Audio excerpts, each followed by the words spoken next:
Mensaje a Keiko Fujimori, por César Hildebrand. Señora, Pierre Figari, su asesor, ha comparado a Martín Vizcarra con Nicolás Maduro.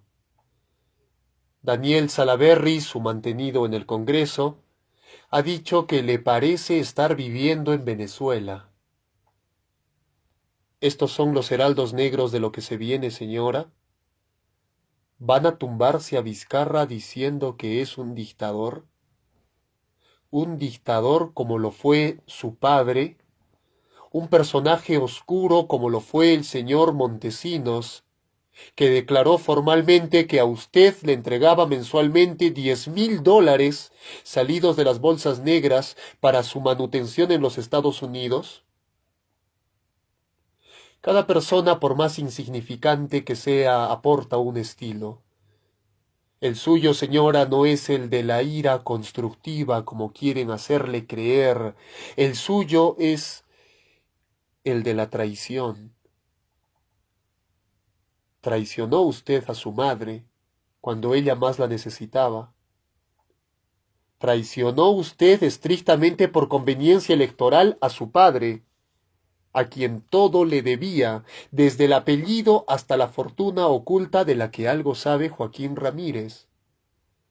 Traicionó usted a su hermano, que tanto hizo por reconstruir el partido y que cayó en las redes por usted tendidas.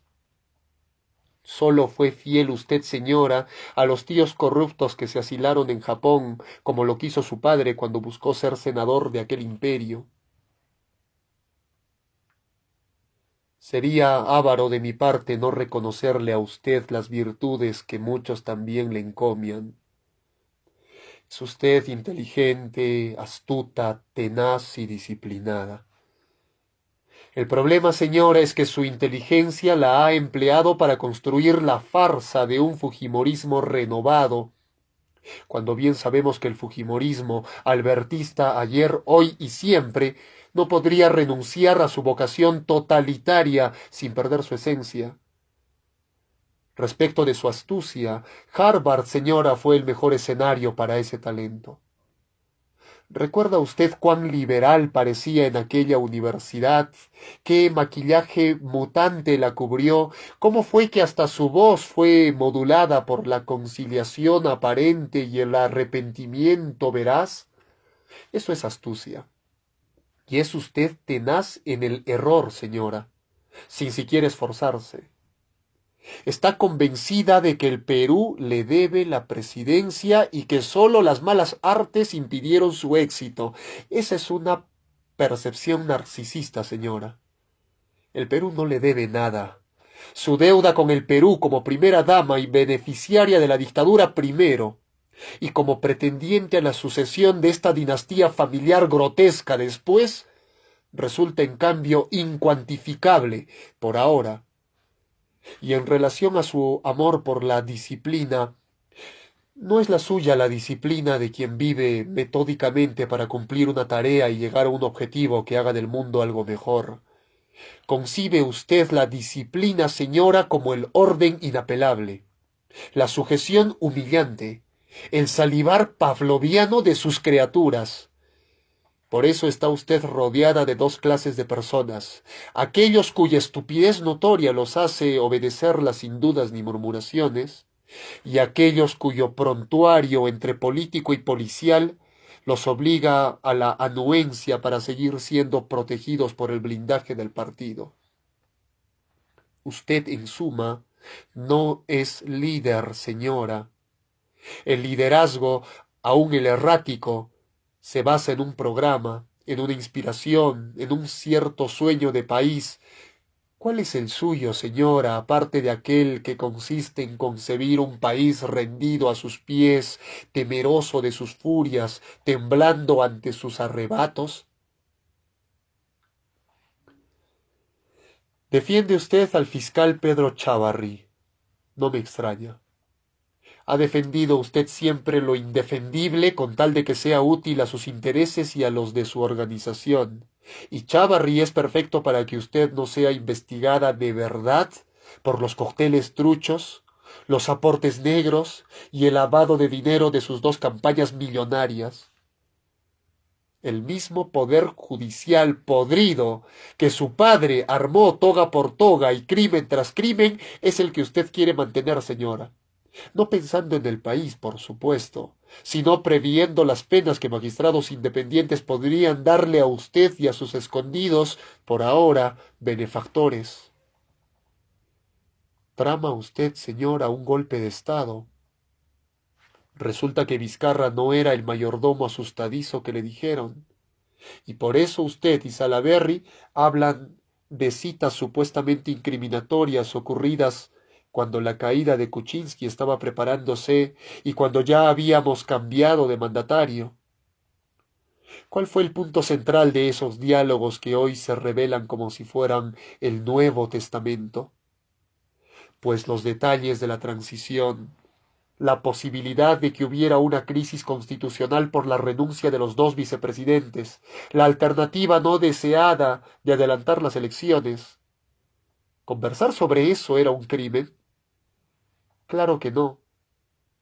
Chantajistas con escuela, los fujimoristas quieren arrinconar al Ejecutivo contándole a la gente que el presidente actual se reunió con la que es, para nuestra desgracia, la primera fuerza del Congreso, en un momento de amenazante inestabilidad. Y no olvidemos que el secretismo de esos encuentros fue un acuerdo lamentable de ambos protagonistas. Si Vizcarra merece una censura pública, señora, es por haber confiado en usted, que es indigna de cualquier confianza, y es por haber confiado en gente como Salaverry, el lodoso empresario que llegó a sus filas cuando su partido original estaba en ruinas. Ya no hablemos de haber confiado en Klimper, el agroexportador que como ministro hizo una ley para favorecer la agroexportación de modo escandaloso y perpetuo. ¿Quién querrá sentarse con usted hoy, señora? Quizá hasta Joaquín Ramírez sienta temor.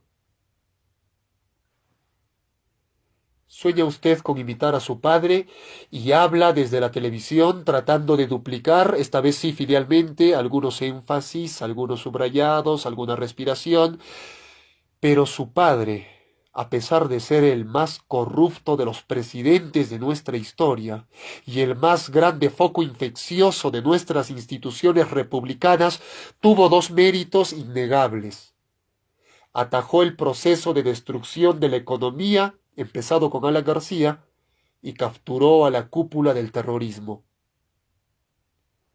¿Qué reconocimiento puede usted exigir si como jefa de la oposición ha convertido al Congreso en una pandilla que sabotea leyes regulatorias, encubre a Alan García en el caso Lavallato y se alía de modo sistemático con el poder del dinero?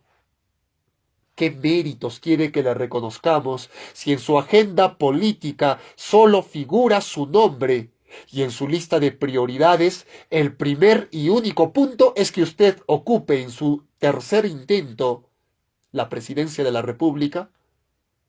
¿Qué quiere que digamos de alguien que desde el Congreso que el pueblo le confió quiere dinamitar el juego democrático porque el señor Vizcarra ha demostrado tener algo de iniciativa y una pizca de carácter?